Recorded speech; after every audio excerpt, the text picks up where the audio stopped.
I owe every single thing that I do when it comes to business, time management, and even finance, first to God, because He's the head of my life, but second to every single job that I've ever had. Yes, yes, even the ones that I've hated with an extreme passion.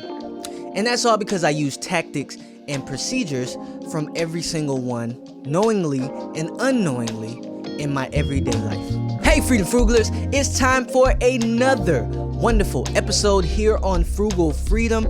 I am your virtual mentor, Izzy, here to teach you all that I know about finance, productivity, and overall well-being. If those types of things interest you, then hit that like button, subscribe, and hit the bell notification because I got them coming at you every Wednesday and Friday. Today kicks off a new series that I want to start called Productivity Punch, and this is basically trying to kick off into those productivity tips that I want to share with you guys. So today we're going to talk about why your job is more than for paying your bills. See, many people just breeze through their jobs, right? They either hate the very essence of their job or just simply use it as a means of getting a paycheck.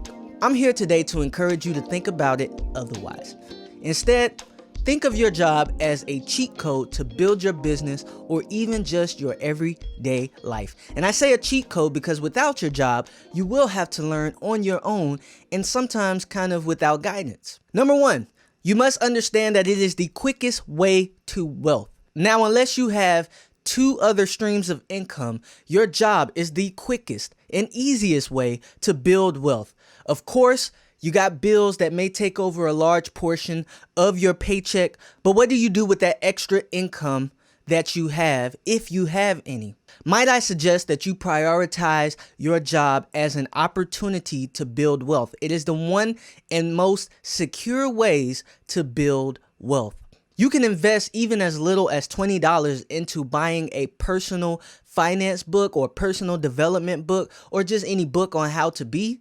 Or it can be as vast as building a retirement plan of investments and savings for your future self. Number two, grab some or all of their operating procedures and principles. I know in this one you gotta seem like you care, but really ask or find out your job's visions, goals, missions, and standards of business. It will help you establish or reconnect with some of your values. Now, I talked about setting up and building your core values here on Frugal Freedom. So if you get a chance after this video, please check that out. Study how time is managed or is expected to be managed within your job. How are you managing your time at work versus when you get home? What you'll find out is if you can manage your time while being paid, why not do it for yourself and create potentially a bigger income for yourself? If you're allowed to sit in meetings, listen to and take account of everything. You can even look into how their financials are run. How do they process cash and accounts receivable? How are they going about budgeting and reinvestments? Take in everything that you can from that department. Just don't take in the actual financials because that's illegal and you can do some serious time for that. Last but not least, invest with what you have until it pays for your job salary and then some. I would like to be able to make the same amount that I'm making right now at my job, perhaps a little bit more, while only working 2 to 4 hours a week. Wouldn't you? I advise you to take what little money that you have and invest into something. I don't know what that something is, but invest in that something until that something can double your salary, whether that's investing in the stock market, investing in your business, investing in your everyday life, whatever it is. See, this is where I'm at in my life. I want to be able to retire and start enjoying my life by 35. So I am investing in my debt, my health, and my education. I've been working since I was 15. So this would put me at 20 years of working. And I'm not saying that that's a bad thing. I I personally just can't see myself working for 40 plus years only to get to the end and realize that it wasn't all worth it. So with that goal in mind, Dave Ramsey talks about going at things with a gazelle-like intensity. You got to run away from whatever it is that's holding you back as if your life depended on it. With that said, I've temporarily put music aside to prioritize some of these goals, and honestly because it was becoming more of an expensive hobby.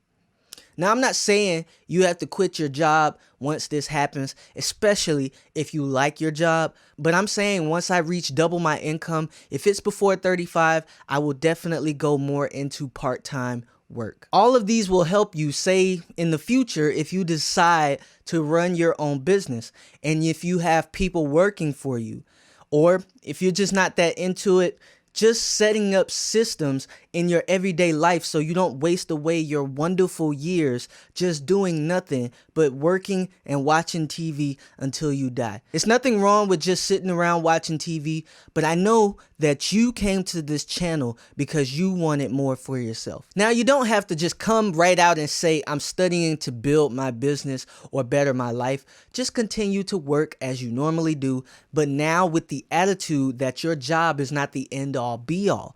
If your job is crushing you spiritually, morally, or even physically, I would personally be the first to say leave though, but not until you found a better job, because I've had that experience of just quitting without a backup plan, and yeah, not pretty. But do not think that you just work until you die, because you don't.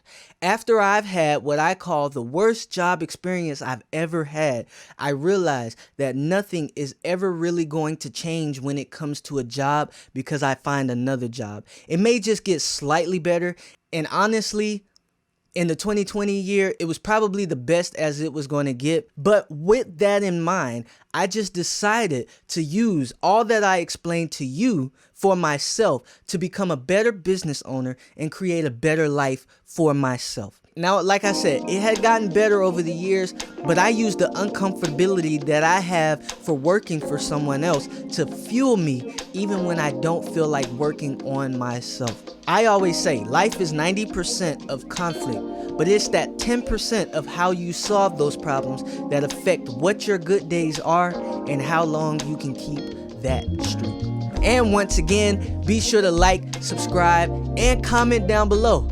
Do you like your job?